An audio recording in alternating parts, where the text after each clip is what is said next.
Hey, Mark Clark here, the author of The Problem of God. We're exploring the 10 major questions that skeptics have toward Christianity. And that was me growing up. I didn't walk into a church till I was 19. And one of the major problems I actually had was the church itself, the problem of hypocrisy, which we're talking about today. The fact that the church says they believe something, but they don't actually live it out. They say they want to be godly and holy, but they just act like the rest of the world. So why would I want to really believe in this?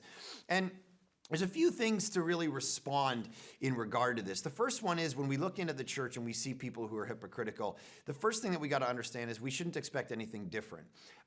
Partly for two reasons. The first one is the church is full of people who aren't actually Christians. So I run a church. I have about 5,000 people in our church across many sites in the west coast of Canada, in Vancouver and Calgary. And when I look out at the people, there's lots of people who look and say, well, look at that person. They come to your church and they don't act right. Their life's a disaster. And I saw them smoking out in front of the church, and they parked their car up on my, the wheels up on my lawn. And I came out and they gave me the middle finger and said, hey, I'm going to ignore you. I'm going to church.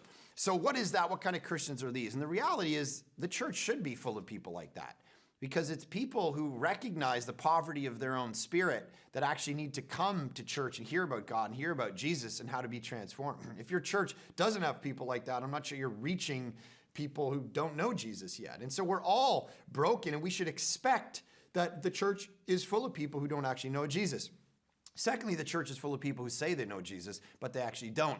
And that shouldn't surprise us, because Jesus actually said in Matthew chapter 7, there's going to be a whole bunch of people who said they believe in me, that are doing miracles in my name, but in the end, when they die and they come to the judgment seat, they don't actually, Jesus is like, I don't even know you, away from me.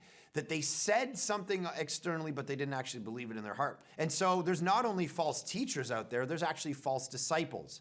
And so when you look into the church, you have to recognize there's a whole bunch of people who say they believe, but they don't.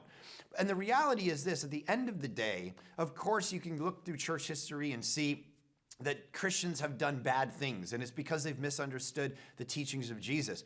Any kind of historical moment where the church is killing people or burning witches or whatever your reasons are, even though those stats have been gravely exaggerated. If you read Dan Brown's novel, The Da Vinci Code, for instance, he says that the church maybe killed 5 million witches. Well, that would be like a large percentage of the entire population of the world at the point that he's talking about.